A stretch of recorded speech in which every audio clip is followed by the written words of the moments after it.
हे कृष्ण करुणा सिंधु दीन बंधु जगतपते गोपेश गोपिकांत राधा कांत नमस्तुते। तप्ते कांचन गौरांगी राधे वृंदावनेश्वरी विश्वानुसुती देवी त्वं नमामि कृष्णप्रिये। जय श्री कृष्ण चैतन्य महाप्रभु नित्यानंद श्री अद्वैत गदाधर श्रीवासदि गौर भक्तवृंद। हरे कृष्ण कृष्ण कृष्ण हरे हरे, हरे राम राम राम हरे हरे। हरे कृष्ण कृष्ण कृष्ण हरे हरे, हरे राम राम राम हरे। हरे कृष्ण कृष्ण कृष्ण हरे हरे, हरे राम राम राम हरे हरे। बोल श्री कृष्ण कन्हैया लाल की जय, श्री राधा माधव की जय, श्री राधा रानी सरकार की जय।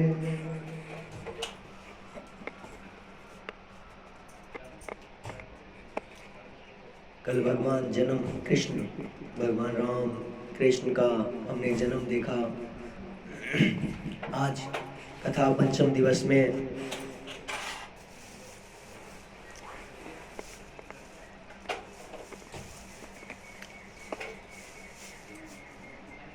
कहते हैं, एक संत कहते हैं, जब कन्हैया का जन्म हुआ था तो नंद बाबा इतने प्रसन्न हो गए थे, इतने खुश हो गए थे कि उन्होंने अपने भवन के चारों द्वार खोल दिया, खजाना लुटाने लगे। पूर्व द्वार वाले जब पश्चिम द्वार की तरफ जाते कहते, अरे भैया तुम क्या चांदी लूट रहे हो, पश्चिम द्वार पे तो सोने लुटाए जा रहे हैं।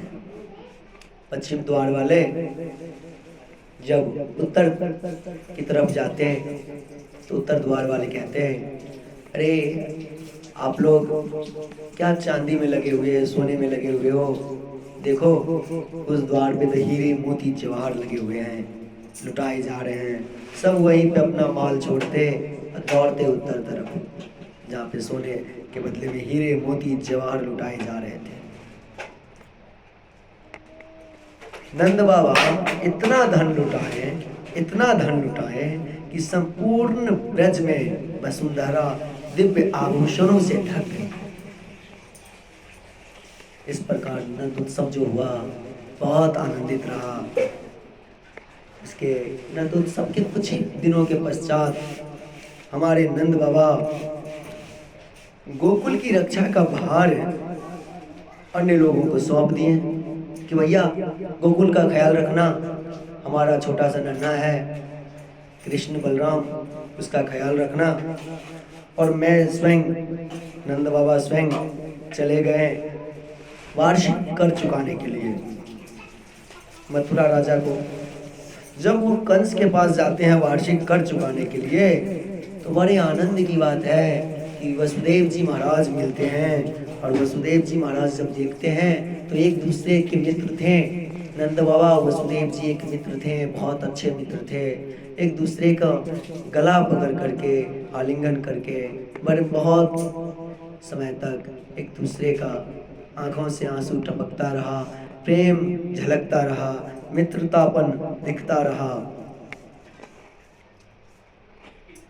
फिर एक दूसरे का हाल समाचार पूछे, कैसे हैं आप। कहते हैं सच्चे मित्र जो होते हैं खुशी के समय नहीं, दुखी के समय में ही, जो दुख के समय आगे आते हैं, दुख के समय साथ देते हैं, हालचाल पूछते हैं, वही सच्चे मित्र होते हैं। तो आज नंद बाबा जो हैं वसुदेव जी से पूछते हैं, आपके 7-8 संतान हुए, सबको कंस ने मार डाला, बहुत दुखी हुआ। इधर नंद बाबा को वसुदेव जी कहते हैं, नंद जी महाराज मुझे बहुत खुशी हुआ कि आपकी इस उम्र में आपके घर लल्ला हुआ है, बहुत आनंद की बात है। देखिए समय अच्छा नहीं है, कुछ अलग भलग उत्पाद मचाए जा रहे हैं चारों तरफ। आप ऐसा कीजिए, हमारा और आपका मिलना भी हो गया भगवान नारायण की कृपा से, और नारायण की कृपा से आप जिस काम से आए थे वार्षिक कर चुकाने, वो भी चुका दिए हैं। तो आप समय से अपने घर पहुंच जाइए, क्योंकि जगह जगह उत्पाद की खबरें आ रही है।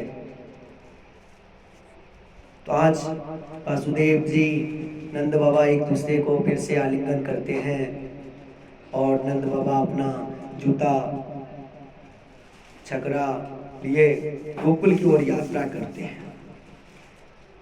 इधर तो नंद बाबा गोकुल की यात्रा करते हैं, लेकिन गोकुल में तो दूसरा ही कोहराम मचा हुआ है। कंसेन प्रहिता घोरा पुतना बाल घातिनी शिंसुचार निघंती पूरा ग्राम प्रजादिशु। यहाँ कंस की भेजी हुई पुतना नाम की राक्षसी है, जो छोटे छोटे बालकों को मारती है, छोटे छोटे बालकों को खून पी जाती है, और नगर गांव जो भी है हर जगह घूमती है, और जो भी बच्चे उनको दिखलाई देते हैं वहां पे आकर के किसी न किसी बहाना से आती है, उस छोटे से शिशु को मार देती है। उसके पास में एक आकाश मार्ग से चलने का एक माया भी रहता है, और वो अपनी माया से खुद को इतनी सुंदर बना लेती है, इतनी सुंदर रूप धारण करती है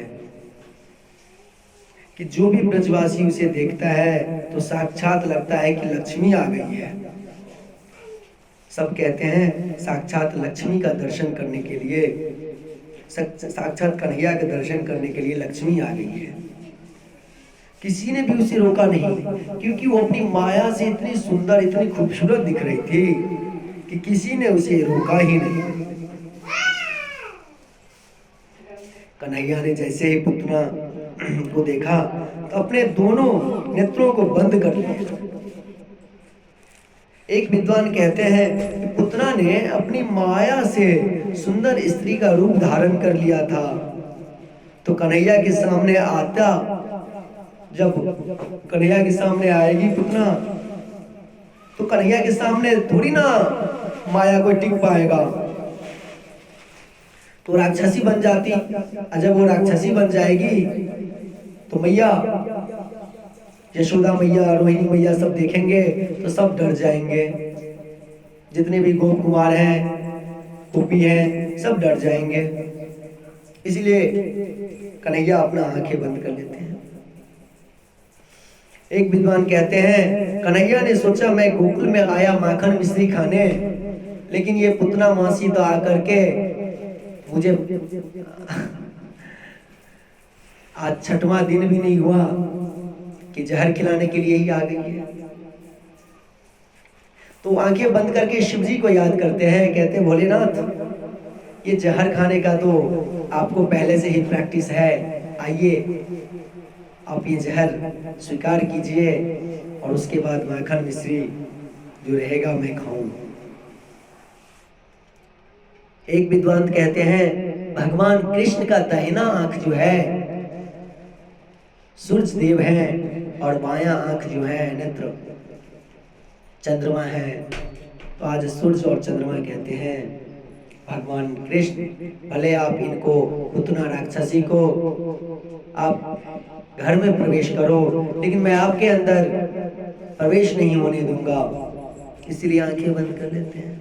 सबकी अपनी अपनी सोच है, लेकिन जब पुतना आती है तो यशोदा मैया देख करके एकदम से घबरा जाती है कि इतनी सुंदर स्त्री है। ऊपर से कहती है पुतना की अरे बहन तू मुझे पहचानी नहीं। तो यशोदा मैया सीधी साधी दूसरों की यश गान करने वाली यशोदा मैया कहती है अभी मैं कहूँ कि हाँ बहन मैं तुम्हें पहचानी नहीं तो उनको बुरा लग जाएगा। तो होगी कोई बहन दूर के रिश्तेदारों में होगी, मुझे मालूम नहीं, तो इसीलिए यशोदा मैया ने कुछ नहीं कहा हाँ बहन, बहुत अच्छा हुआ कि समय पर आ गई, आ जाओ। यशोदा मैया ने बड़े आनंद से छोटे प्यारे मेरे कन्हैया लाला को पुतना के हाथ में दे दिया। और यशोदा मैया, रोहिणी मैया सब अपने अपने कामों में लग गए। आज पुतना जो ही कन्हैया को गोदी में लेती है कि अपना राक्षसी शरीर को विशाल करने लगती है। और कन्हैया वही दूध पीते हैं। जो ही दूध पीते हैं तो दूध क्या पिएंगे, उसका प्राण ही पी लेते हैं। ऐसा होता है जब बच्चों को, छोटे से बच्चों को कोई नजर लग जाता है तो गाय के पूंछ से बच्चे को कहते हैं बालकम मुंच मुंच पुतना। लेकिन आज इस पुतना को ये बालक लग गया तो पुतना बार बार कहती है मुंच मुंच बालक मुझे छोड़ दो। लेकिन कन्हैया कहते हैं अरे मासी, मैं जिसे एक बार पकड़ूं उसे वैसे थोड़ी ना छोड़ता हूं, उसे ऐसे मैं नहीं छोड़ता हूं।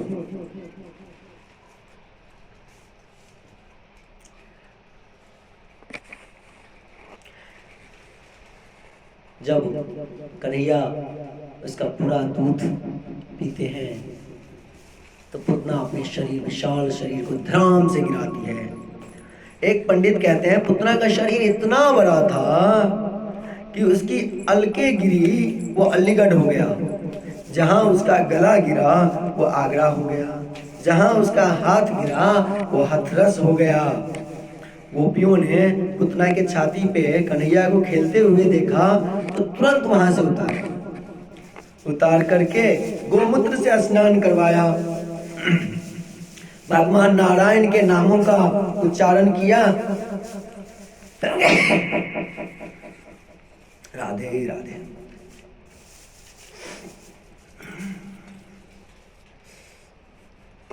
कहते हैं इंद्रियाणि हृषिकेश प्राणान नारायणो वतु श्वेत दीप प्रतिष्ठितम मनो योगेश्वरो वतु।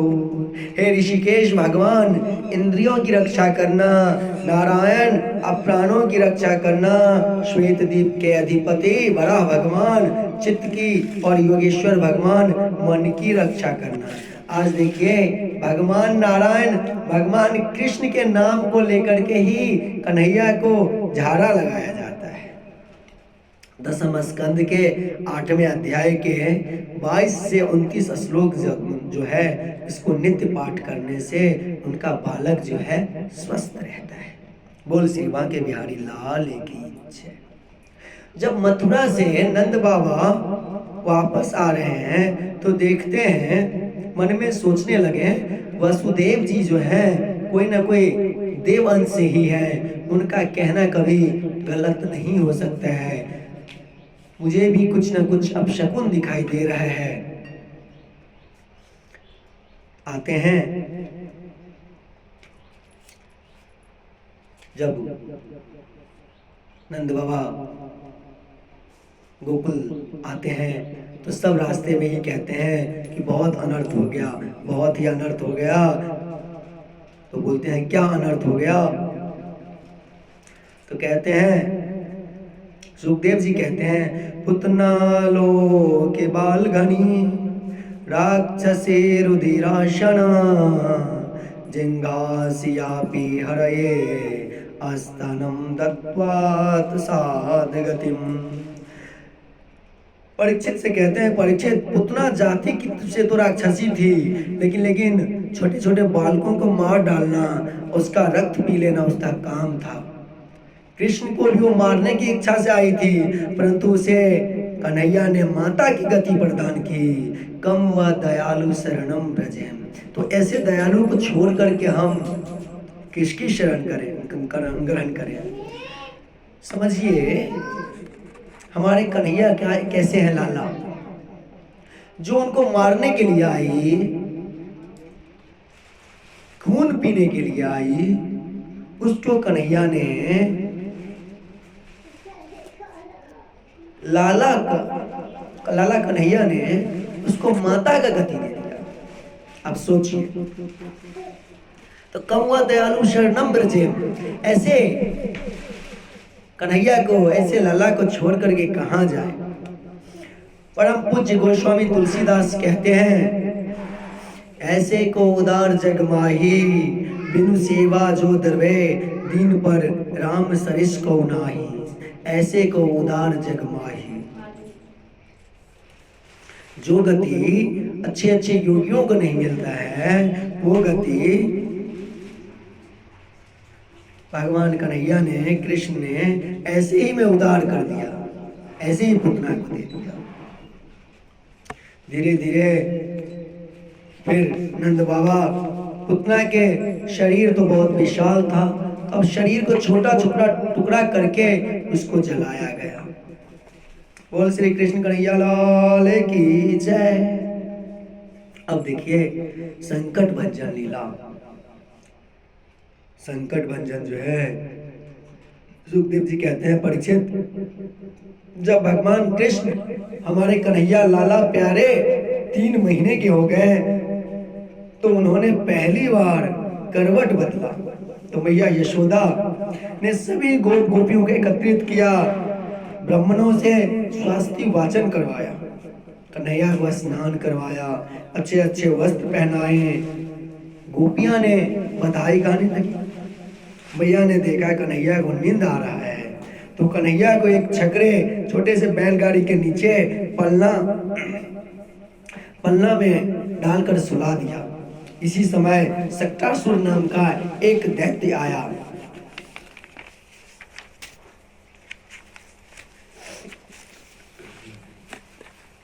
ये सक्टासुर जो था, हिरण्याक्ष का पुत्र था, उसका नाम था उत्कच। हिरण्याक्ष का पुत्र उत्कच था। वो अपने शरीर से बड़ा अभिमानी था, बड़ा सुंदर दिखता था, तो बहुत उत्पाद मचाता था। तो लोमश ऋषि ने एक दिन, उत्कच लोमश ऋषि के बगीचे में चले गया और जितने भी आम के पेड़, इधर उधर के पेड़ थे, पुष्पों के पेड़ थे, सबको उखाड़ करके उठा पटक करने लगा, कुचल दिया पैरों से। तो लोमश ऋषि आए और उसको क्रोध में आकर के श्राप दे दिया, जा तू देह रहित हो जा, तू विद्वान तो रहेगा लेकिन शरीर तुम्हारा नहीं रहेगा। तो उत्कच ने बहुत अनुनय विनय किया, बहुत माफी मांगा। बाद में लोमश ऋषि, दया तो संत तो दयालु होते हैं, दया कर आई उनको और कहा, जा द्वापर युग में जब भगवान कृष्ण अवतार लेंगे, स्वयं परमपिता परमेश्वर परमात्मा अवतार लेंगे, तभी तुम्हारा उद्धार होगा। आज जो था सक्टासुर, वो कृष्ण को मारने के लिए आया था, लेकिन हमारे कन्हैया ने अपने छोटे छोटे लाल लाल पैर से यूं पैर को झमाला कि वो छकरा जो बैलगाड़ी था आसमान में उड़ के गया और खटाक से नीचे गिरा। सबको आश्चर्य लगा, क्या हुआ क्या हुआ। भैया यशोदा रोहिणी सब करके दौड़ी, क्या हुआ मेरा लल्ला को, क्या हुआ। सब बच्चों से पूछते हैं कि भैया ये क्या हुआ, कि बैलगाड़ी यहाँ से कैसे यहाँ पे टुकड़े टुकड़े हो गए। तो कहते हैं ये छोटा कन्हैया जो है ना, इसी ने इस बैलगाड़ी को, छकड़े को अपने पैर से मारा और आसमान में जाके गिरा। मैया यशोदा को, गोपियों को, रोहिणी मैया को, नंद बाबा को कहाँ पता था कि हमारे कन्हैया साक्षात परमपिता परमेश्वर है, कहाँ पता था। हमारे कन्हैया तो छोटे नन्हे पैर तो लगाना दूर की बात है, एक मन में संकल्प भी ले आते हैं, तो भी वो छकड़ा जो था आसमान में, स्वर्ग ब्रह्मलोक जा करके टच करके आकर के नीचे गिर जाता। हमारे कन्हैया के बारे में सोचा ही नहीं था कभी यशोदा मैया ने कि हमारा कन्हैया परम पिता परमेश्वर है। हमारे कन्हैया लाला की शक्ति को कोई समझ ही नहीं सकता है। अब धीरे धीरे एक दिन तृणावर्त का उद्धार करने का मन बनाया भगवान कृष्ण ने। कहते हैं सुखदेव जी, परीक्षित, एक दिन मैया यशोदा ने कन्हैया को गोद में लेकर के दुलार कर रही थी। इसी समय तृणावर्त आ गया। तृणावर्त एक दैत्य था और कंस मामा ने तृणावर्त को उड़न खटोला बन के भेजा था। अब कन्हैया सोचते हैं यदि ये तृणावर्त अभी मुझे मैया की गोदी से ले जाए तो हमारी मैया डर जाएगी। तो मैं कन्हैया ने क्या किया, अपनी शरीर को थोड़ा सा भारी करने लगे।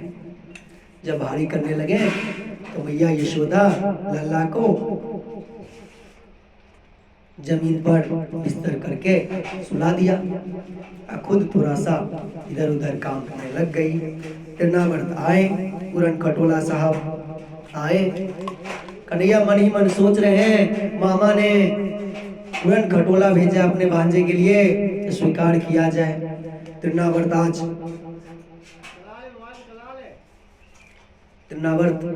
कन्हैया को लेकर के आसमान में उड़ते हैं। जब कन्हैया को लेकर के आसमान में उड़ते हैं तो तृणावर्त ये सोचता है कि भैया मैं ये छोटे से बच्चे को लेकर के आसमान में उड़ा और कि नील चट्टान पत्थर को आसमान में लेकर के उड़ा। कन्हैया को तो बड़ा मजा आ रहा था उड़न खटोला में, आसमान में उड़ने में। लेकिन जो ही वो वृंदावन से, गोकुल से मथुरा की तरफ बढ़े तो कहने लगे मन ही मन, अरे मामा, अरे उड़न खटोला, अभी मुझे मथुरा जाने की जरूरत नहीं है, अभी मुझे खूब माखन मिश्री खाने दो। भगवान कन्हैया ने तृणावर्त को जोर से गला पकड़ा और वहीं पर उसका प्राणांत हो गया।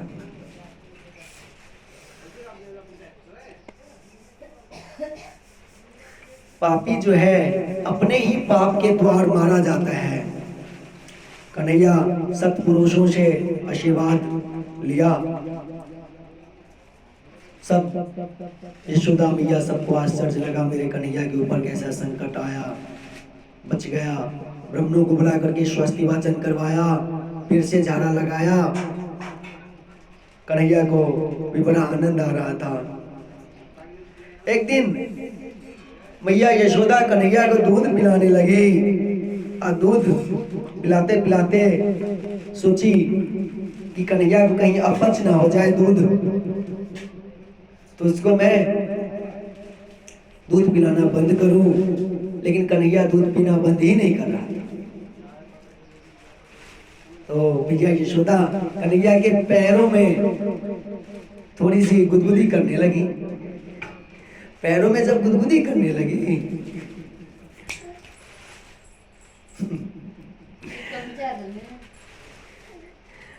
पैरों में जब गुदगुदी करने लगी तो कन्हैया जोर से ठाका मार करके हंसते हैं। लल्ला जोर से हंसने लगे तो जो ही लल्ला जोर से हंसते हैं तो मैया यशोदा कन्हैया के मुख में देखती है कि पूरा ब्रह्मांड घूम रहा है, नाच रहा है। आज कन्हैया जो है मैया यशोदा को कहना चाहती है कि मैया तुम्हारे दूध मुझे कभी भी अपच नहीं हो सकता है, क्योंकि तुम्हारा दूध जो है सिर्फ मैं नहीं पीता हूँ, ये ब्रह्मांड के कई ब्रह्मांड जो है सब दूध पीते हैं।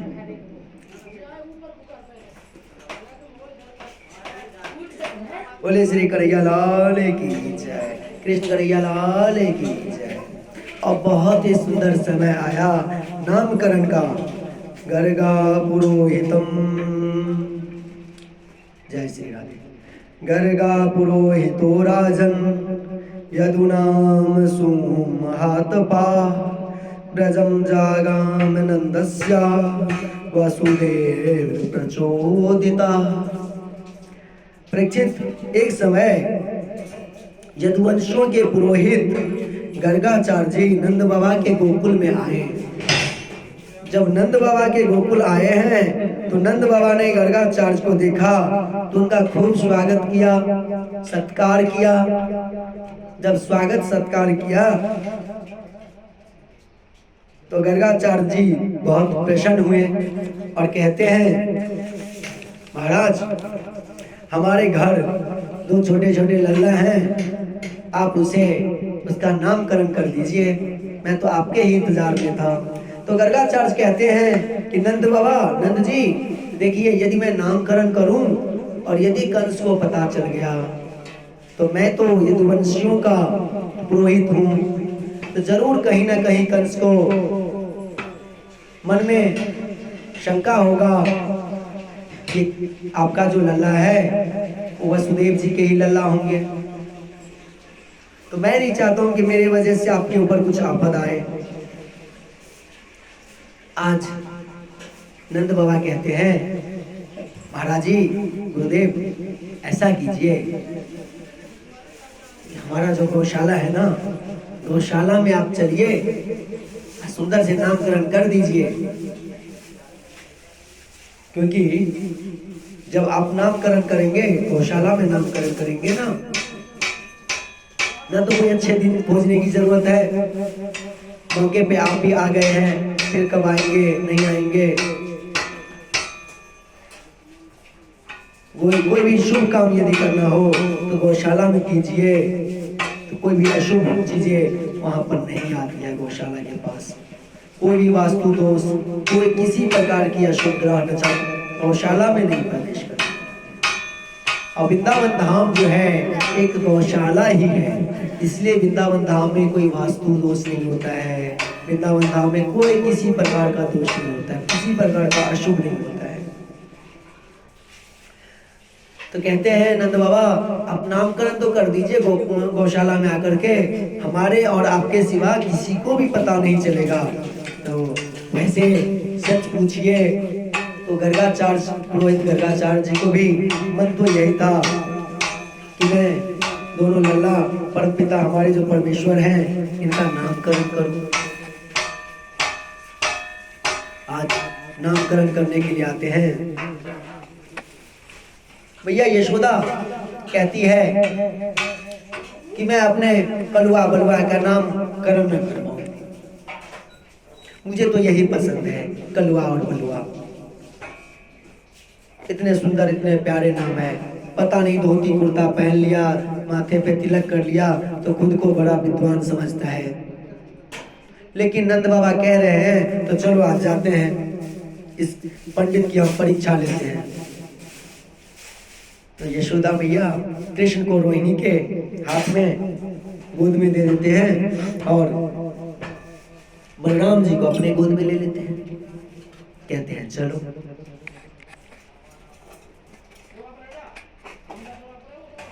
जब गर्गाचार्य जी ने यशोदा मैया की गोद में बलराम जी को देखा तो अपनी तर्जनी उंगली से इशारे से कहती है, अयम ही रोहिणी पुत्र रम्यन् सुहृदो गुणे आख्यास्यते रामा इति बलाधिक्याद् बलं विदु। ये जो है, ये बालक, ये रोहिणी के पुत्र हैं। बल के अधिकता होने के कारण लोग इसे बल कहेंगे और यह सबको आनंदित करेगा, इसलिए इसका दूसरा नाम राम होगा। ये राम के समान होंगे, तब ये बलराम कहलाएंगे। और कंस के अत्याचारों से जहां तहां भागे यदुवंशियों को एकत्रित करेगा और आपस में मेल मिलाप करवाएगा, इसीलिए इसका दूसरा नाम शंकरषण भी होगा। उसके बाद गर्गाचार्य जी का दृष्टि जो है भगवान कृष्ण के ऊपर जाता है। इधर यशोदा मैया, रोहिणी मैया एक दूसरे के तरफ देखती है और कहती है, देखो देखो ये पंडित जो है बड़ा जानकार है, ये पंडित समझ में आ गया कि ये तुम्हारा पुत्र है और ये मेरा पुत्र है। आज गर्गाचार्य जी को कन्हैया का चरण पे ध्यान गया और समाधि ले लेते हैं। कुछ समय बाद नंद बाबा हिला डुला करके उठाते हैं कि अरे महाराज गुरुदेव क्या हो गया आपको? तो कहते नहीं नहीं कुछ नहीं, थोड़ी सी आंखें लग गई। कहते हैं ठीक है महाराज, ये दूसरे बच्चे का तो नामकरण कर दो जल्दी से। तो गर्गाचार्य कहते हैं नंद, या जो तुम्हारा पुत्र है या प्रत्येक युग में शरीर ग्रहण करता है, इस समय इसने कृष्ण वर्ण स्वीकार किया है, इसलिए इसका नाम कृष्णा होगा। रोहिणी नक्षत्र के द्वितीय चरण में इसका जन्म हुआ है, इसीलिए इसका दूसरा नाम वासुदेव भी होगा। और ये पहले कभी वसुदेव जी के घर में जन्म ले चुके हैं, उनके भी पुत्र हो चुके हैं, इसीलिए इनका नाम वासुदेव भी होगा। इसके अलावा इनके अत्यंत अनेकों नाम होगा, इनके गुण और इनके कर्मों के अनुसार अनेक नाम होंगे, जिसमें मैं तो नाम जानता हूँ लेकिन साधारण पुरुष इनके नाम नहीं जानते हैं। या गोप और गायों की बड़ी बड़ी आपत्तियों से विपत्तियों से रक्षा करेंगे। गुणों में ये साक्षात नारायण के समान होंगे। गर्गाचार्य कैसे कहते हैं ये साक्षात नारायण ही है, परमपिता परमेश्वर ही है, लेकिन उन्होंने कहा कि साक्षात नारायण के समान होंगे। सच तो ये है कि हमारे नारायण जो है हमारे कृष्ण कन्हैया के जैसे हैं। उसके बाद गर्गाचार्य जी बहुत सुंदर से नामकरण कर दिया है, और नामकरण करने के बाद मथुरा लौट आते हैं। बोल श्री कृष्ण कन्हैया लाल की जय। अब हमारे कृष्ण और बलराम थोड़े से बड़े होते हैं, घुटनों के पैर घिसकते हुए चलने लगते हैं। एक दिन घिसकते घिसकते गोकुल के कीचड़ में,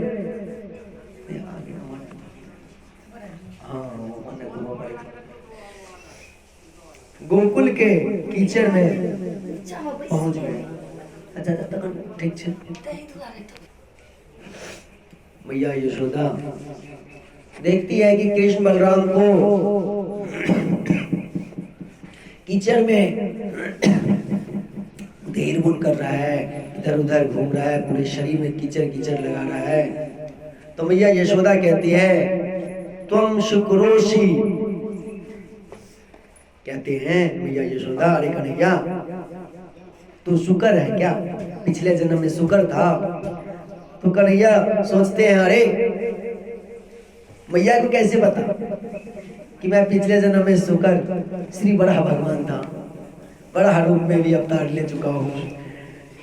तो कन्हैया ने बड़े प्रेम से मूड़ी डोलाते हैं, अपने मुख को हिलाते हैं कि हाँ मैया मैं तो शुक्र भी था पिछले जन्म में। कन्हैया मैया यशोदा जब कन्हैया की बचपना को देखते हैं तो बड़े जोर से हंसी आती है और बड़े खुश होती है। तो कृष्ण बलराम को अपने गोद में लेकर के बड़े प्रेम से उनको दुलार करने लगती है। एक दिन कन्हैया के घर में, कन्हैया के आंगन में एक मोर आता है। कन्हैया बलराम जी को बुलाते हैं कि दाओ भैया देखो जल्दी आ जाओ, कितना सुंदर मोर है, कितना। जब कृष्ण कन्हैया दौड़ करके निकलते हैं तो उस मोर को पकड़ते हैं जोर से। जब मोर को पकड़ते हैं तो मोर जो है उड़ने लगती है। जब उड़ने लगते हैं तो कृष्ण कन्हैया को लेकर के थोड़े ऊपर उड़ जाते हैं। इधर वो जोर से मैया बचाओ करने लगते हैं। तब तक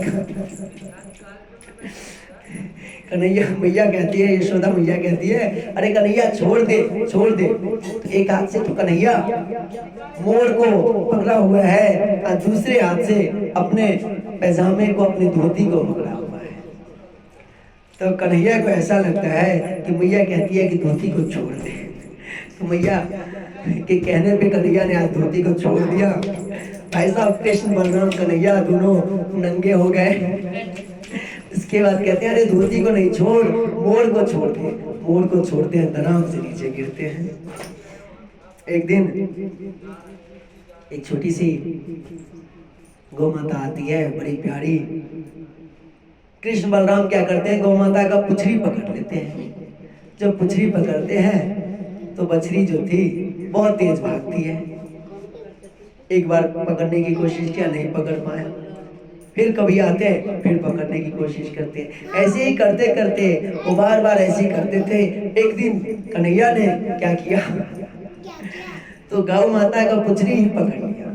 अब पुछड़ी जो ही पकड़ा तो गौ माता जोर से भागती है। जब जोर से भागती है तो कन्हैया घसीटते हुए जाने लगते हैं। कन्हैया को तो आनंद आता है। कन्हैया दो भैया यशोदा मैया करके चिल्लाते हैं। तो उधर से दो भैया आते हैं। दो भैया भी जोर से गाय की पुछड़ी को पकड़ने की कोशिश करते हैं कि दो भैया को घसीटते हुए ले जाते हैं। फिर कहते हैं कि छोड़ दो, फिर छोड़ते हैं। तो फिर जाकर के यशोदा भैया दोनों को लाड़ प्यार करते हैं, सुंदर वस्त्र पहनाते हैं। इसी प्रकार से कन्हैया जो है हमारे लाला, हमारे प्यारे नंद नंदन यशोदा नंदन बड़े आनंद से खुशहाल मनाते हैं, बड़े आनंद से रहते हैं।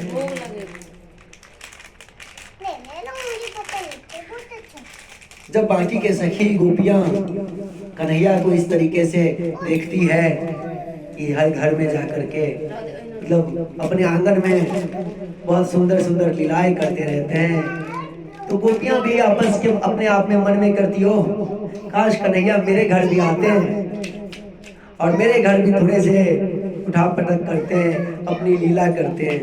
लेकिन कन्हैया जो है मन के बातों को समझते हैं। कहते हैं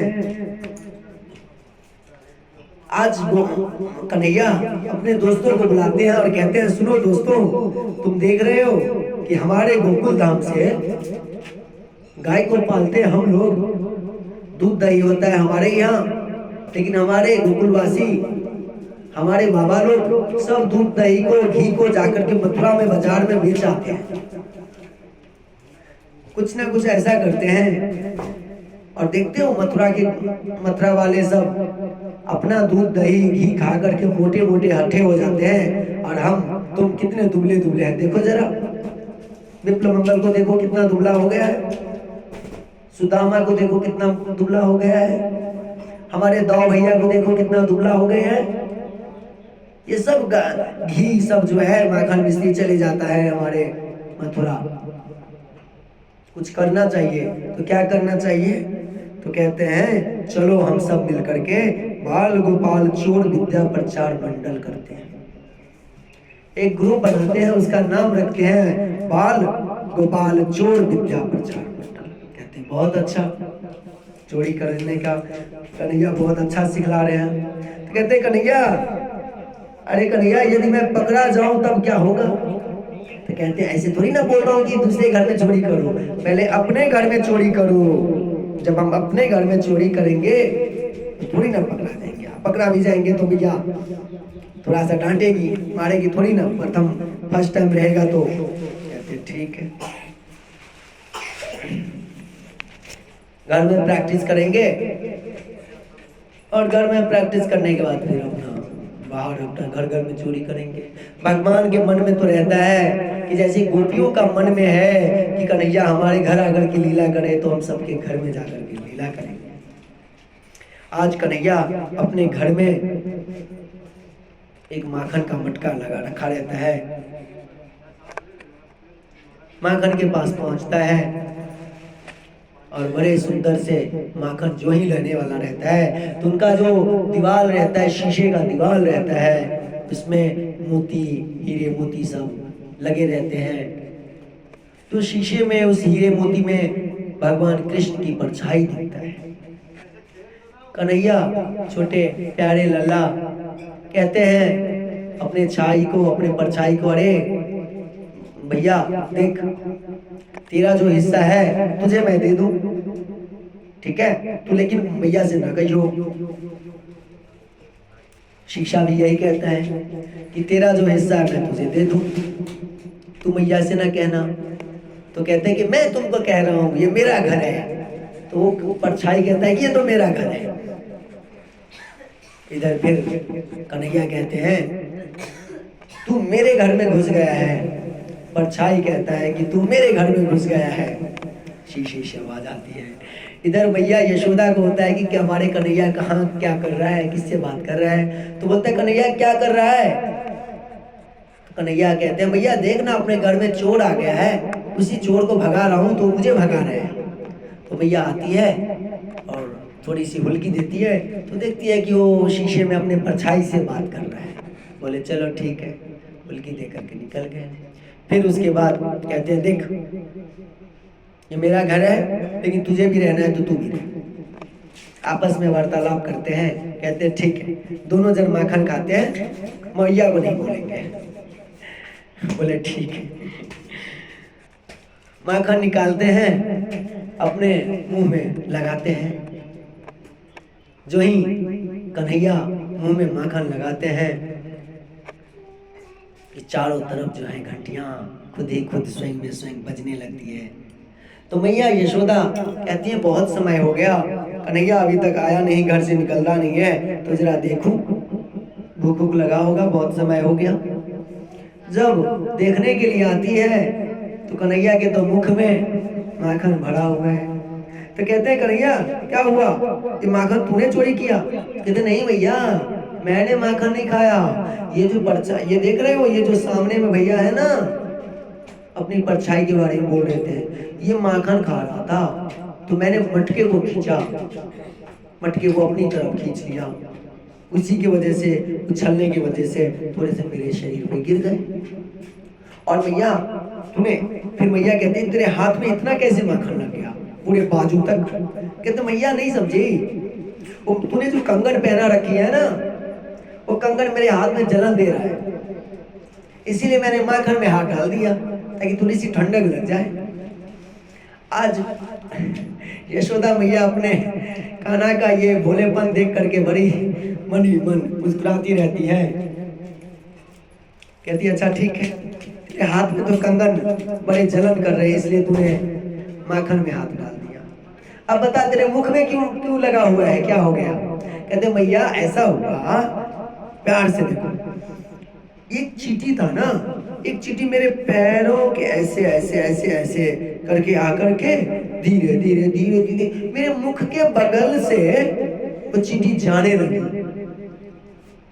तो मैं चींटी को ना पैरों से ही पीछे करती रहा, अभी पकड़ूंगा, लेकिन बड़ी तेज भाग रही थी चींटी। वो जो चींटी भागते भागते मेरे मुख के बगल में आई ना, तो मैंने उसको ऐसे पकड़ करके जो भगाया, चींटी को फेंका, तो उसी से मेरे मुख में लग गया। भैया हमारे कन्हैया जो है बातों में तो माहिर है ही, हर चीज में वो तेज है। आज भैया यशोदा को बड़ी खुशी होती है कि हमारा लल्ला को देखो भोलेपन, प्यारापन। कहते हैं ठीक है। फिर कुछ दिनों के बाद सब गोप कुमार मिलते हैं, कहते हैं कि ठीक है भैया सब ठीक ठाक है, सबने चोरी करना सीख लिया, चलो आज किसी के घर में चोरी करते हैं। मत ऐसा करो। कहते हैं ठीक है चलो। आज कन्हैया सुबह सुबह एक गोपी को कहती है, अरे गोपी तुझे मालूम नहीं, तेरे घर के द्वार पे ना अयोध्या के बड़े बड़े संत आए हैं और तू अभी सो रही है, सूरज उदय हो गया है, लोग ब्रह्म मुहूर्त में उठते हैं, तुझे ज्ञान नहीं है। सूरज उदय के बाद उठना तो राक्षसों का काम है,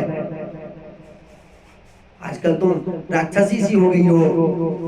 देख अयोध्या के संत आए हुए हैं, उनको प्रसादी तेरा माखन मिश्री खाने के लिए। कहते अच्छा ठीक है, चल चल कन्हैया, अच्छा किया उठा दिया। संत यदि घर से नाराज चले जाए तो बड़ी अशुभ होता है। तो कहते तुझे तो मालूम है ना, तो फिर चल जल्दी से, जितने भी माखन मटके थे सबके सब पकड़ के सब गोप कुमार सब लेके गए। बेचारी गोपी कहती कहाँ है संत कुमार, अयोध्या के संत कहाँ है। तो कहती तेरे आंख में क्या बटन लग गए, दिखता नहीं है बंदर सब। तो कहते ये तो बंदर है। कहते हैं चुप चुप, इसे बंदर मत बोल, यही तो राम भगवान को, रामचंद्र को इन्होंने ही तो मदद किया था सेना के रूप में, तो इसे बंदर बोलती है। ये अयोध्या के असली संत तो यही है। कहते अच्छा ये बात है, तो चल बिठा सबको, सबको मस्त में बिठाते हैं। बिठा करके और पत्ता लगाते हैं, सब बंदरों को खूब खिलाते हैं। जब खा करके पूरे माखन खत्म हो गए तो कन्हैया अपने मित्रों के साथ सब मटके को फोड़ने लगते हैं। और जो ही कन्हैया एक मटके को फोड़ना शुरू किया कि सब बंदर मिलकर के सब मटके को चकनाचूर कर देते हैं। कहते हैं कन्हैया कि तेरा माखन जो था ना बासी माखन था, खट्टा था, इसीलिए सब अयोध्या के संतों ने खाया नहीं, तुम्हारे मटकों को फोड़ दिया। कहते अच्छा, मेरे सब माखन भी खा लिए, मेरे मटके भी फोड़ दिए, मेरे पुराने दादा जमाने के मटके थे, मेरे ददिया सास का दिया हुआ निशानी था, सब तोड़ दिए तूने, चल तेरी मैया को कहती। बोले ठीक है। बोल श्री वृंदावन बिहारी लाल की जय।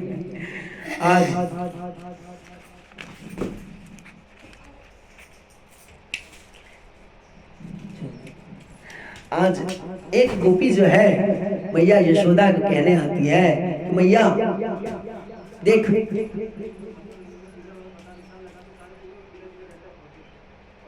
तुम्हारा कन्हैया जो है माखन चोरी करता है मेरे घर में आकर के। तो कहते हैं ऐसा कर, यशोदा मैया कहती है गोपी तू ऐसा कर, तो अपना माखन ना अंधेरे में रख ले। जब अंधेरे में रखेगी ना कन्हैया को अंधेरे से बहुत डर लगता है। तो कहती है अरे यशोदा, कन्हैया को अंधेरा कहाँ, तूने जो हीरे मोती के इतने सुंदर सुंदर कंगना पहना रखी है, कंगन, तो कंगन में इतना प्रकाश है कि अंधेरा रहता कहाँ है। एक गोपी कहती है देख मेरा मटका सब फोड़ दिया। तो कहती है तो अपने मटके को ना थोड़े से ऊपर रख लिया कर। कहते बढ़िया, अरे यशोदा, कपिल देव ने, कपिल भगवान ने सांख्य योग की रचना किया, इसने ये किया, उसने ये किया, और आशा ने आयुर्वेद की रचना की।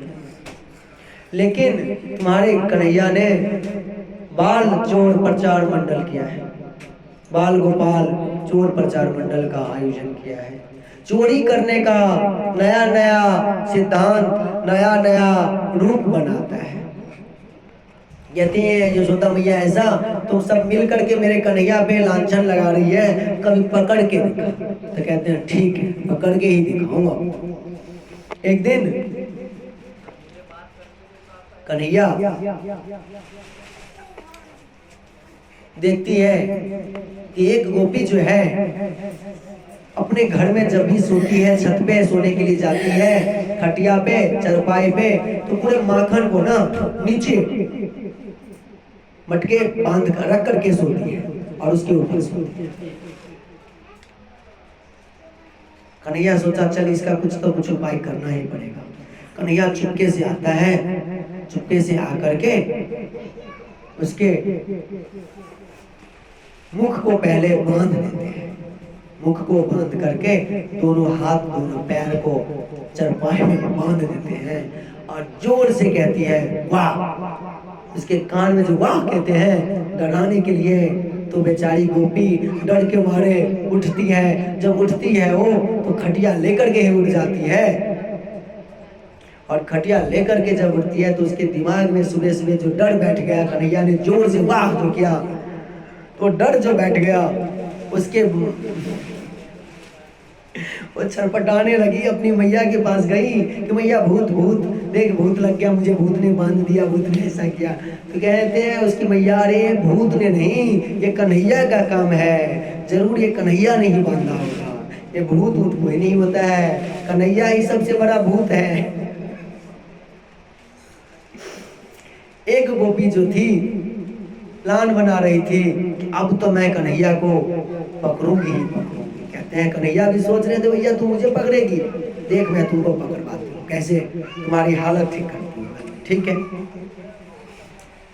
बड़े प्यार से आते हैं अपने दोस्तों के साथ कन्हैया, और उस गोपी को कहते हैं अरे गोपी तू यहाँ पे है, तेरी सासू माँ यमुना जी से पानी लेकर आ रही थी, एक मटका सर पे, दूसरे मटका कमर पे, पिछल गई, बेचारी का पैर टूट गया। तो कहते हैं गोपी अरे कन्हैया अशुभ मत बोल, शुभ शुभ बोल, क्या हुआ? बोले पैर टूट गया तो ये तो अशुभ है ना, तो मैं इसमें शुभ क्या बोलूं? जहाँ पे अशुभ हुआ है तो वो अशुभ ही बोलूंगा मैं, जा जल्दी देख के आ। ये तो ऐसी बात है, देख के ओ बेचारी गोपी दौड़ के आई अपनी सासू माँ को देखने के लिए। सासू माँ को देखती है बड़े सुंदर से, एक इस माथे पे, एक इस कमर में मटके लेकर के पानी आ रही है। अरे सासू मैया आपका पैर तो ठीक है। कन्हैया कहने के लिए गया कि तुम्हारी सासू माँ का पैर टूट गया, तो बोले अरे कन्हैया गया है दौड़ दौड़ पूरा माखन जो है मटका, एक तो खाएगा भी, दोस्तों को भी खिलाएगा, बंदरों को भी खिलाएगा, ऊपर से मटका जितने भी है सबको फोड़ भी देगा। दौड़ के जा दौड़ के जा। तब तक कन्हैया क्या करते हैं, पूरे माखन खा लेते हैं, अपने दोस्तों के साथ बंदर सबको खिला देते हैं, कुत्तों सबको खिलाते हैं, और बाकी जो बच गया माखन सब गेट के द्वार पे फैला देते हैं। अब क्या होता है, जब कोई बाहर से आता है ना तो गेट के नीचे थोड़ी ना देखता है कि गेट के नीचे क्या गिरा है, नहीं गिरा, सीधा गेट खोलता है और आगे बढ़ता है। जो ही गेट खोल करके आगे बढ़ती है धड़ाम से गिरती है, वो गोपी धड़ाम से गिरी। इधर उसकी सासू माँ आई, वो भी मटके लेकर के धड़ाम से गिरी। वो खड़ी होती है फिर धड़ाम से गिरना, उसकी सासू माँ खड़ी होती है फिर धड़ाम से गिरना, ऐसे धड़ाम धड़ाम धड़ाम धड़ाम चलते रहता है। कन्हैया लौट गया, क्या भाग गया। अब तो कन्हैया का लड़कपन, बालकपन, बदमाशी बहुत हद हो गई। अब क्या करते हैं, जिस गोपी को यशोदा मैया ने कहा था कि तू अपनी माखन को ऊपर रख, आज कन्हैया के इंतजार में उस गोपी ने क्या किया, माखन को बहुत ही ऊपर सीख पे रख दिया, सीख पे बांध दिया। ठीक है, ऊपर बांध दिया है ना, ठीक है। अब उस माखन को सीख पे तो बांध दिया, साथ में उसमें घंटी लगा दिया कि जो ही कन्हैया आएगा, थोड़ा भी माखन लेने की कोशिश करेगा तो घंटी टनटनाएगा, मैं उठ के आऊंगी। बोले बहुत अच्छा। कन्हैया ने वो घंटी देखा नहीं, अभी तो देखे नहीं, बाद में फिर एक के ऊपर एक के ऊपर एक, एक के ऊपर एक, सब मित्र आपस में बैठ करके मतलब एक दूसरे के ऊपर चढ़ करके कन्हैया सबसे ऊपर। अब देखते हैं अरे ये तो घंटी बांधा हुआ है, नीचे में यदि रहता तो नीचे में कन्हैया देखे रहते, घंटी बंधा है तो कुछ उपाय सोचते पहले ही। अब ऊपर में, अब बोले अब क्या करें, तो कहते हैं घंटी से घंटी बजना मत। तो कन्हैया को घंटी ने जवाब दिया कि हाँ कन्हैया मैं नहीं बजूंगा, आपको जो करना है करो।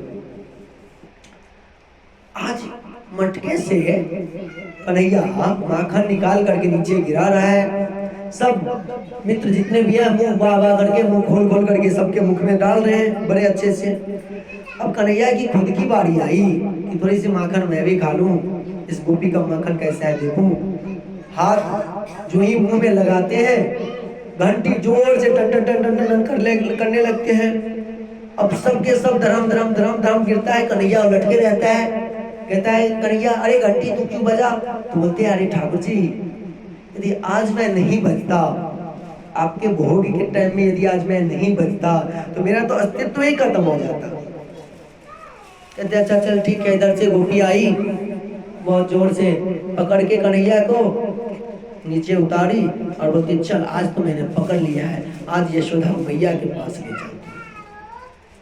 जब यशोदा मैया के पास ले जाते हैं हमारे कन्हैया प्यारे लाला को, आधे रास्ते में आज भी है ब्रज की मैया लोग जो है घूंघट लंबे लंबे रखती है, तो घूंघट लंबे लंबे रख करके एक हाथ से कन्हैया को पकड़ के जोर जोर से चलना शुरू किया। और बरबरा कुछ ना कुछ बोल रही है, बरबराती है कि आज तो मैं यशोदा को दिखला ही दूंगी कि देख तेरे लल्ला को मैंने पकड़ लिया। बोले ठीक है, पकड़ लिया तो अच्छी बात है पकड़ लिया तो अच्छी बात है। तो फिर आधे रास्ते में कन्हैया कहते हैं अरे भाभी देख मेरा तू कंगन, मेरा जो हाथ पैर पकड़ी है ना बड़ी जोर की पकड़ी है, तू थोड़ा सा धीरे पकड़। और कन्हैया के पीछे पीछे जितने भी उनके दोस्त थे सब पूछने लगे अरे कन्हैया क्या हुआ, कहाँ जा रहा है। सबको तो पता ही था। तो बोलता है कि आज उनका बेटा, वही गोपी का एक बेटा भी था, बोलती कन्हैया कहाँ जा रहा है, मेरी माँ के साथ। तो तो कहते तेरी माँ ना मुझे आज माखन दिलाने जा रही है, तू भी चल। बोलती मैं भी चलूं? हाँ चल। अब वो कन्हैया कहता है कि अरे भाभी जो थोड़े से हाथ छोड़ दे, ढीला कर दे, ये हाथ पकड़ ले। तुझे मालूम नहीं है बच्चे का हाथ है, मासूम होता है, थोड़ा धीरे से पकड़, ये हाथ पकड़। ठीक है। हाथों की अदला बदली करने के चक्कर में कन्हैया ने क्या किया, उसी के बेटे का हाथ पकड़ लिया, पकड़वा दिया और उसको कान में कहता है कि देख मैं आगे जा करके ना अच्छे अच्छे माखन को एक साइड करके रखूंगा, तुम आराम से भैया के साथ आ जा। तो अपनी माँ के साथ बोलते ठीक है। कन्हैया जोर से भाग करके अपने घर में बैठ गया। अब वो गोपी आई, अरे यशोदा कहाँ गई, अरे यशोदा कहाँ गई, घर से निकल, आज मैं तेरे लल्ला को पकड़ के लाई। कहते ठीक है। यशोदा घर से मैया यशोदा मैया घर से निकलती है तो कहती अरे कन्हैया कहाँ हो? तो कन्हैया कहते मैया मैं तो अपने घर में हूँ, पढ़ाई कर रहा हूँ। तो बोलते मेरा कन्हैया तो घर में पढ़ाई कर रहा है। बोलते देख तो घर से बाहर तो निकल, देख तेरे कन्हैया कहाँ पे पढ़ाई कर रहा है। तो कहते अच्छा। पकड़े देखती है यशोदा मैया, जब बाहर आती है तो देखती है उसी का बेटा को वो अपना हाथ पकड़ी हुई है। तो कहती अरे गोपी तेरा तो अपनी घूंघट तो उठा, देख तू किसको पकड़ के लाई है। वो देखती है अरे बाबरी के तू कहाँ से आ गया। और कन्हैया अपने घर से निकलते हैं और कहते हैं हाथों का इशारा करते हैं कि ले पकड़ ले मुझे।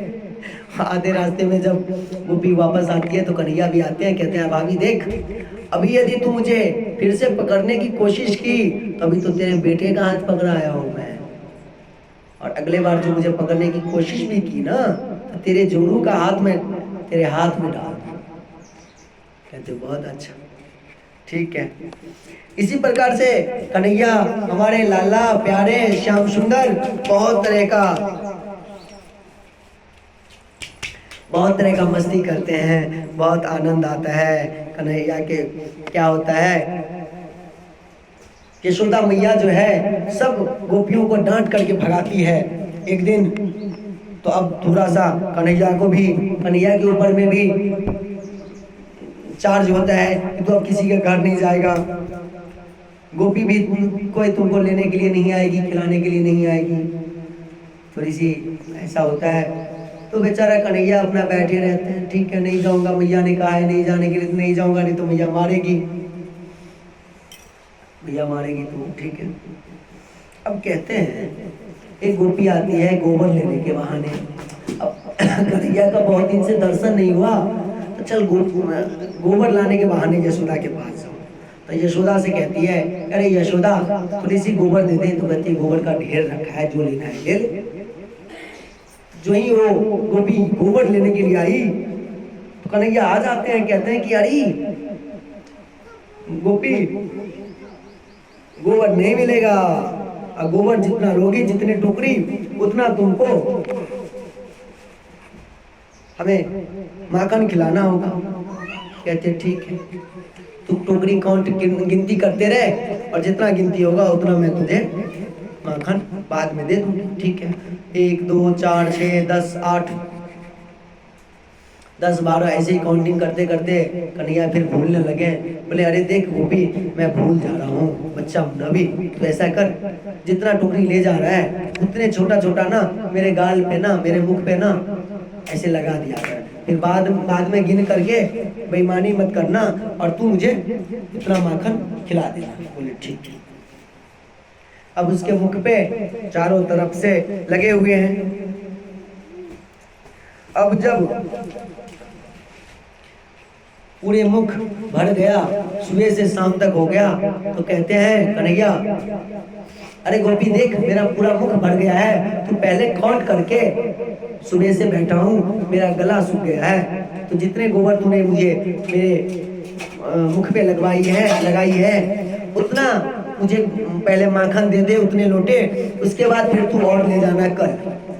बोले ठीक है, मैं तुझे माखन ऐसे ना दूंगा, ऐसे ना दूंगी। तो बोली कैसे दोगे? तो कहते हैं कि मैं पहले तू मुझे नाच के दिखा, ठुमुक लगा के दिखा, तभी मैं तुम्हें माखन दूंगा।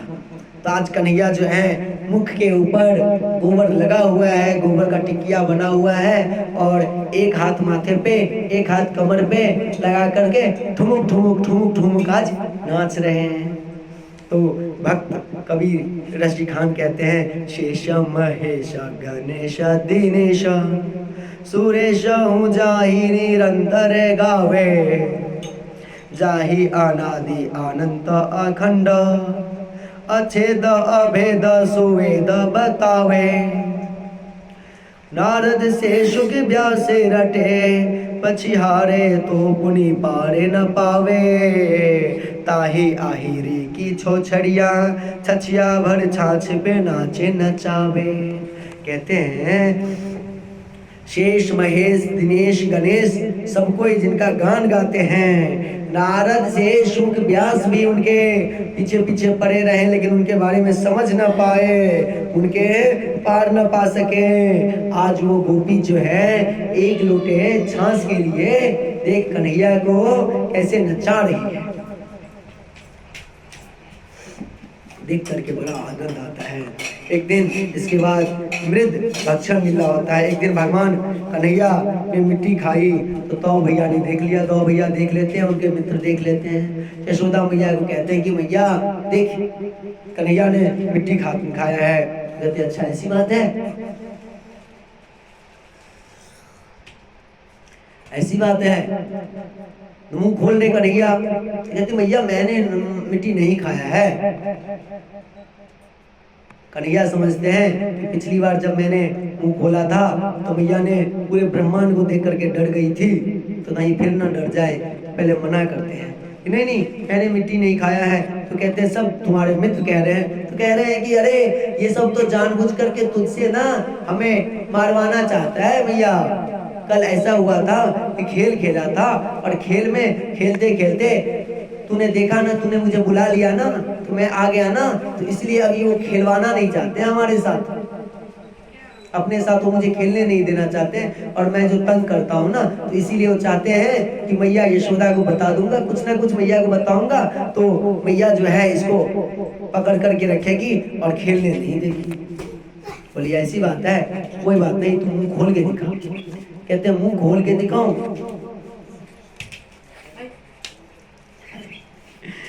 मुंह खोल के दिखाओ। जब कन्हैया मुंह खोल के दिखाते हैं तो वही पूरा ब्रह्मांड उनके मुख में रहता है। जम्बू द्वीप में भारतवर्ष में यही ब्रजभूमि, ऐसी ब्रजभूमि में कन्हैया को डांटती हुई मैया जब ये देखती है तो मैया को तो फिर से सिर ऐसे ऐसे चकराने लगता है। लेकिन मैया का सिर चकराए तो कन्हैया ने फिर से अपनी माया से उनकी सब बातों को भुला देती है। बोल श्री कृष्ण कन्हैया लाल की जय, श्री माखन चुरैया लाल की जय, जय श्री राधेश्याम, श्री निताय हरि।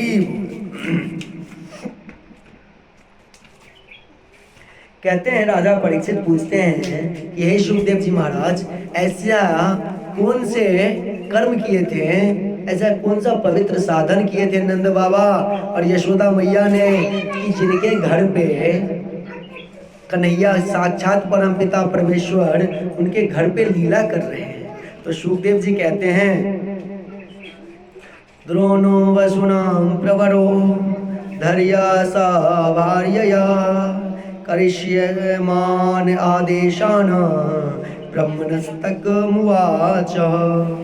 परीक्षित देखो, नंद बाबा जो थे पूर्व जन्म में द्रोण नाम के वसु थे और यशोदा मैया जो थी धरा थी।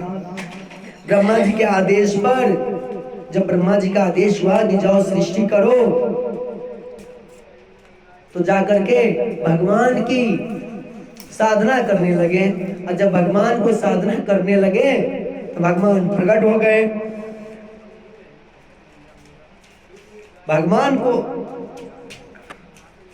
जब भगवान की साधना करने लगे, भगवान प्रकट हुए तो कहते हैं कि मुझे ना आपके बालकपन जो है, आपके बाल लीला का दर्शन करना है और उसका आनंद लेना है। भगवान तो होते ही हैं ऐसे, भगवान नारायण कृष्ण कन्हैया यदि प्रकट हुए हैं तो कुछ ना कुछ तो जरूर उनको देंगे ही देंगे। आशीर्वाद दिए हैं, आशीर्वाद देते हैं कि जाओ तुम हमारे बाल लीला का ही दर्शन करते रहना। बोल श्री बांके बिहारी लाल की जय, यशोदा मैया की जय।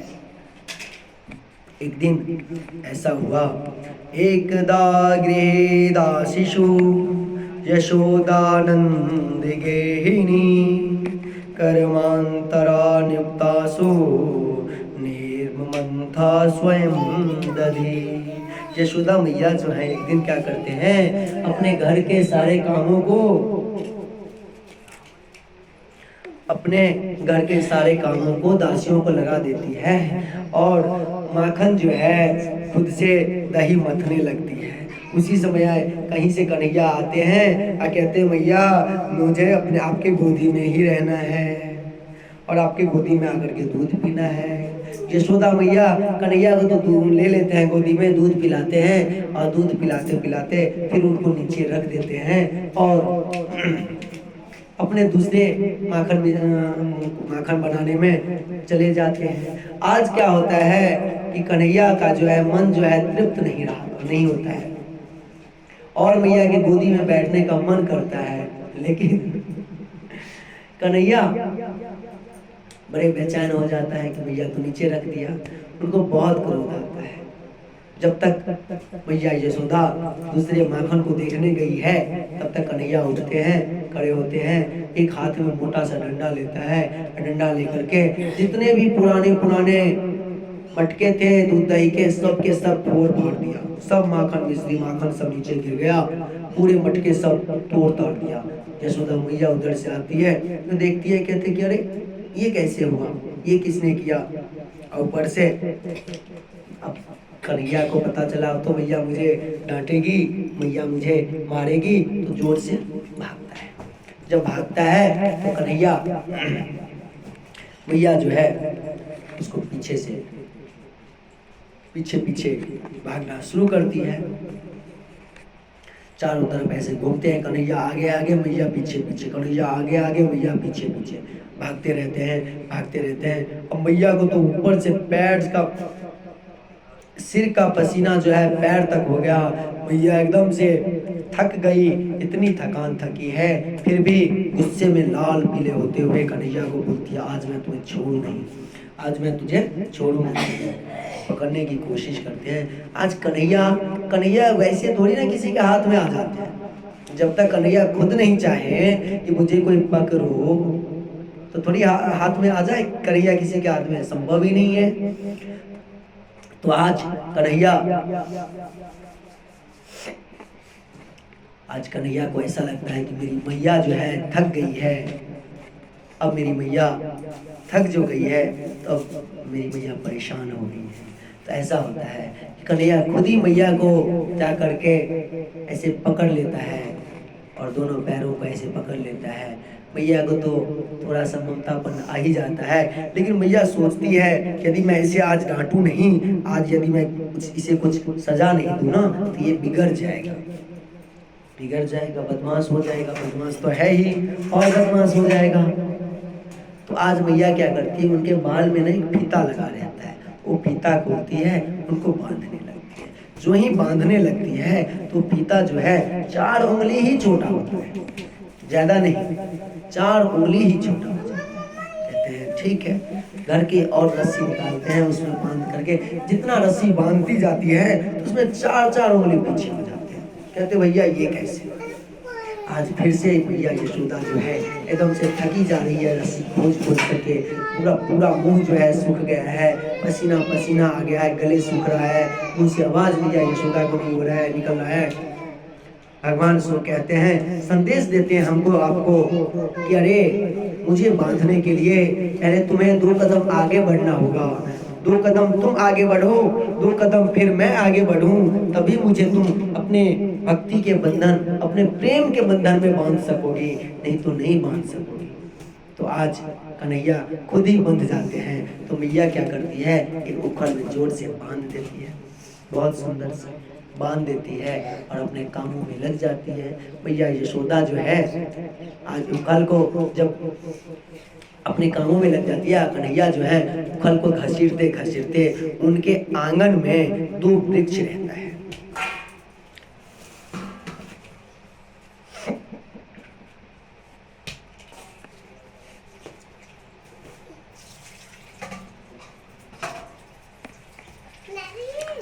कन्हैया के आंगन में 2 यमलार्जुन करके वृक्ष रहता है। उन दोनों वृक्ष के बीच में उस उखल को लेके आ जाते हैं और जोर से क्या थोड़ा सा ही ऐसे खींचते हैं कि दोनों पेड़ जो है धड़ाम से गिरते हैं और उसी में 2 मनुष्य 2 देवगण ऐसे ही रहते हैं, देवगण की तरह, देवता की तरह निकलते हैं और भगवान कृष्ण की परिक्रमा करते हैं, उनसे प्रार्थना करते हैं। क्या प्रार्थना करते हैं? वाणु वाणी गुणानुकथने श्रवणो कथायां हस्तो च कर्मसु मनस्तवा पादयोरिणम् अस्मृत्यां शिरस्तवा निवासे जगते प्रणामे दृष्टि सताम दर्शस्तु भवतु नूनाम। कहते हैं हे भगवान, हमारी वाणी निरंतर आपके गुणों का वर्णन करती रहे, हमारा कान आपका सदा आपके कथाओं का लीला का श्रवण करते रहे, हमारा हाथ जो है आपकी सेवा में निरंतर लगे रहे और मेरा जो मन है आपके चरण कमलों में ही लगे रहे, इसी का स्मरण करते रहे। और ये जो सर है वो सबके सामने झुका रहे, आंखों से, इन आंखों से आपका ही जो स्वरूप है, दूसरा रूप है संत साधु महात्मा, संतों का दर्शन होता रहे। इस प्रकार से वो जो 2 यमलार्जुन के वृक्ष से नीचे गिरे थे और देवगण की तरफ खड़े हो गए थे, उनका नाम था नल, कुंवर और मणिग्रीव। तो उन्होंने प्रणाम किया, परिक्रमा किया और स्वर्ग की यात्रा किया। इतने में परीक्षित महाराज सुखदेव जी से पूछते हैं, ये दोनों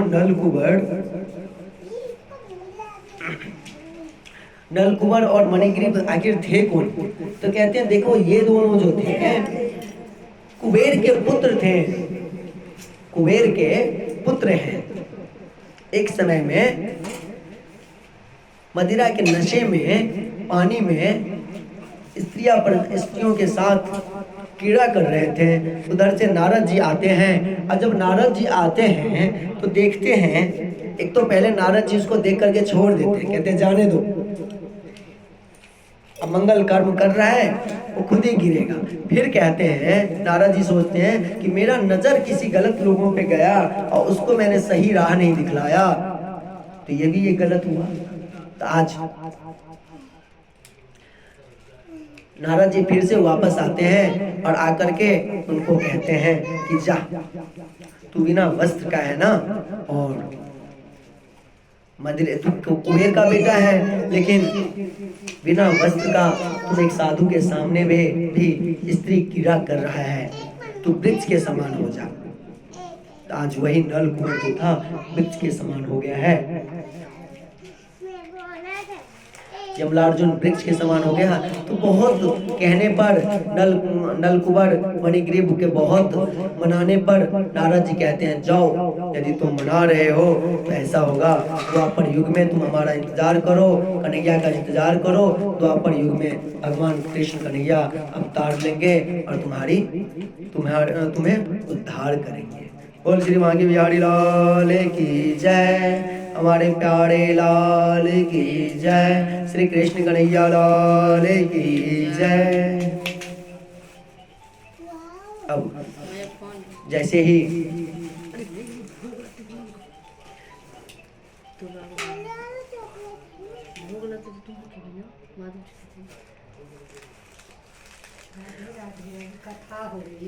अब सब ब्रजवासी देखते हैं, दौड़ करके आते हैं, नंद बाबा भी दौड़ करके आते हैं, कहते हैं कि क्या आवाज आया, क्या ऐसा जोर से गिरा। तो कहते हैं कि देखो, ये जो बच्चे लोग बोलते हैं गोप कुमार, ये 2 वृक्ष गिरा, उसमें से 2 पुरुष उत्पन्न हुए और वो कन्हैया का पूजा सत्कार करके, परिक्रमा करके, फिर कन्हैया से प्रार्थना करके फिर वो स्वर्ग की तरह ऊपर की ओर चले गए। लेकिन किसी को विश्वास नहीं हुआ कि हमारा कन्हैया जो है परमपिता परमेश्वर है, ऐसा किसी को विश्वास ही नहीं हुआ। आज बड़े आनंद से उधर से नंद बाबा आते हैं तो कहते हैं नंद बाबा तुम्हें इस उखल से किसने बांध दिया? कहते हैं मैया ने बांध दिया। कहते हैं कि ठीक है अब तू मैया के पास मत जाना, तू मेरे पास ही सोना। आधी रात में जब नंद बाबा के साथ सोते हैं, हाथ दोनों हाथ जुटाए भगवान का प्रसादी हुआ झोल हाथ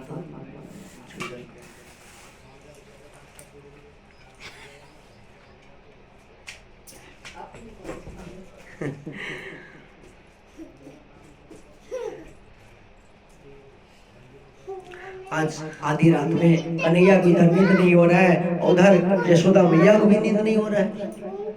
तो यशोदा मैया को भी नींद नहीं हो रहा है, कन्हैया को भी नींद नहीं हो रहा है। तो आज कन्हैया जो है नंद बाबा को कहते हैं बाबा मुझे मैया के पास जाना है। और मैया के पास जा करके कन्हैया जो है जा करके मैया का फिर दूध पीना शुरू करता है। और मैया से कहते मैया मैं तुझे छोड़ के कहीं ना जाऊँ। तो कहते हैं हाँ कन्हैया मुझे छोड़ के कभी मत जाना। कहते हैं ठीक है। आज कन्हैया जो है एक फल वाली पर कृपा करते हैं। कहते हैं सुखदेव जी अरे परीक्षित ऐसा हुआ एक दिन कि फल वाली फल बेचने आई। सुबह से शाम हो गया, उसका एक भी फल नहीं बिका। तो आज कन्हैया जो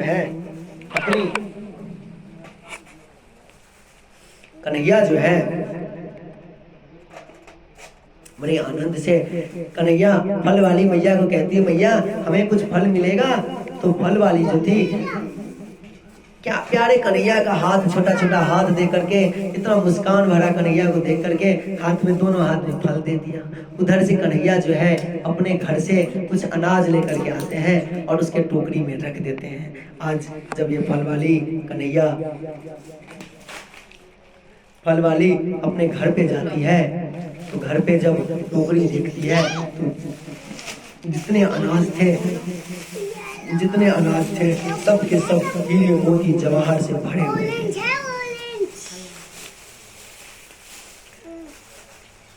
तो ये हमारे कन्हैया है कि आप कन्हैया को कुछ छोटा सा चीज दीजिए तो कन्हैया उसके बदले में बड़े से बड़े दुनिया का हर एक खुशी आपको दे देते हैं। बोल श्री बांके बिहारी लाल की जय, यशोदा मैया की जय, नंद गोपाल की जय, श्री कन्हैया लाल की जय।